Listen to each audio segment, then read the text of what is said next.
Combien d'entre nous avons constaté que nos mémoires naturelles ont, dans une grande mesure, fait défaut? Très souvent, une citation inexacte de l'Écriture n'altère pas du tout la doctrine, mais le point est le suivant, qu'il y a une intelligence directrice qui nous fait connaître la parole de Dieu.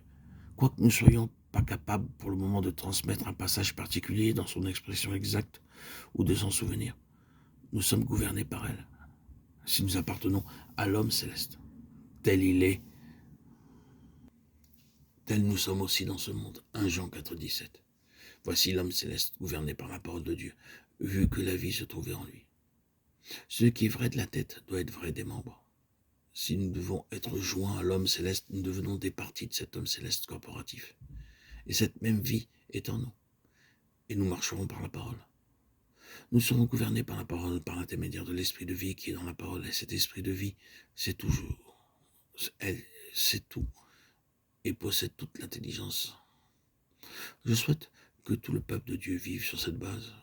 Cela nous épargnerait de tout ce genre de choses mortelles qu'est la chasse à l'hérésie, de toujours être soupçonneux, mesquin, de veiller sur la doctrine comme des chiens de garde, d'être aux aguets pour dénicher tout ce qui est erroné, de produire une influence néfaste de mort surtout. Si nous ne vivions que selon l'esprit, nous connaîtrions dans nos cœurs si une chose est juste ou non, sans projeter nos esprits d'analyse dans les choses.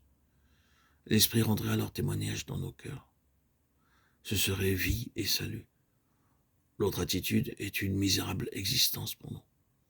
Maintenant, voyez l'homme céleste, la vie éternelle, et la parole qui gouverne continuellement. Quelle différence il y a entre être gouverné par la lettre et être gouverné par l'esprit? Nous pouvons avoir le livre, posséder toute la lettre et peut-être constamment s'écrire à la loi et au témoignage. On peut devenir ainsi très légal, vérifiant sans cesse la lettre. Le Seigneur Jésus n'a pas agi de la sorte, ni l'apôtre Paul. Zélé comme il l'était pour les Écritures, pour la parole de Dieu, entièrement gouverné par la parole de Dieu, la chose qui comptait pour eux était la parole vivante. Notre Seigneur Jésus disait, « Les paroles que je vous ai dites sont esprit et vie. La chair ne sert à rien. » Jean 6, 63. Nous pouvons tuer avec la lettre. Nous pouvons tuer avec la parole, en tant que parole. Nous désirons assurément être délivrés de traiter les Écritures en tant que mots, en tant que lettres. Et désirons être introduits là où il s'agit de l'esprit dans la parole, donnant la vie.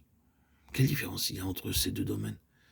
L'un conduit à rien de moins que la mort, la paralysie, à produire un froid glacial et à tout flétrir.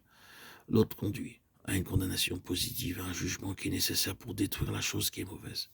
Cet autre domaine ne laisse pas les choses dans cet état de flétrissure sans indication, ce qui n'est que trop souvent le cas lorsqu'il s'agit simplement d'une chose de la lettre.